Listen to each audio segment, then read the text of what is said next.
Nachádzame sa na hlavnom toku Dunaja, kde sme prišli natáčať reportáž na základe podnetu nášho diváka, ktorý sa sťažuje na silný zápach. Dobrý deň, zavolal som na základe toho, že cítim veľmi silný zápach z Dunaja už asi 3. mesiac.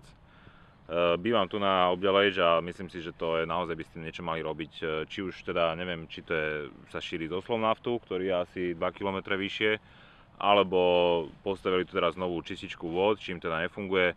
Ako chcel by som, aby sa toto dalo na nápravu, už som písal listy.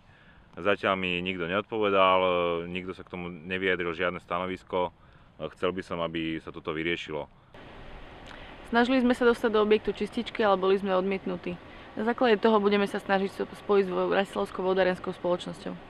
Následne sme sa spojili so správcom toku, spoločnosťou Slovenským vodohospodárskym podnikom Závod Dunaj so sídlom v Bratislave, kde našu sťažnosť zaregistrovali, ale nakoľko problém podľa nich pravdepodobne vzniká na území čistiarne odpadových vôd v obci Hamuliakovo, odporúčili nás na Bratislavskú vodohospodársku spoločnosť so sídlom v Bratislave a následne na ich nadriadený orgán na Ministerstvo životného prostredia sekciu vôd.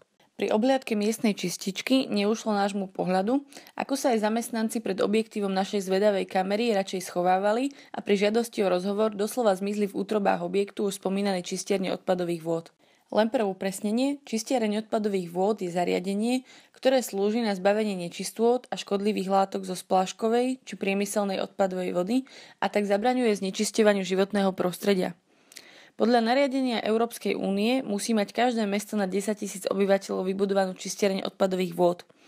V obciach na 2000 obyvateľov majú byť čistiarne postavené do roku 2014. V čistiarni odpadových vôd sa voda čistí 3 spôsobmi: mechanicky, chemicky a biologicky. Následne sa prečistená voda filtruje a vypúšťa naspäť do rieky alebo sa používa ako užitková voda napríklad na zavlažovanie. Modrá škola, voda pre budúcnosť, je dlhodobý vzdelávací program Bratislavskej vodárenskej spoločnosti, ktorý pre Bratislavskú vodárenskú spoločnosť vypracovalo a v rokoch 2009 až 2013 realizovalo občianske združenie Mladí vedci Slovenska. Hlavným cieľom programu je systematické budovanie pozitívneho vzťahu mladých ľudí k pitnej vode ako produktu, ktorý má svoju hodnotu, rovnako ako každý iný produkt potrebný pre život človeka. A tak ostáva len otázka na záver. Je toto vhodná forma budovania pozitívneho vzťahu mladých ľudí k vode a starostlivosti o ňu ako takej?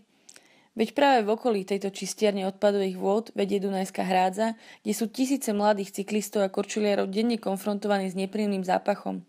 O domácich obyvateľov Hamuliakova, ako je pán Juraj Maršálek, ani nehovoriac.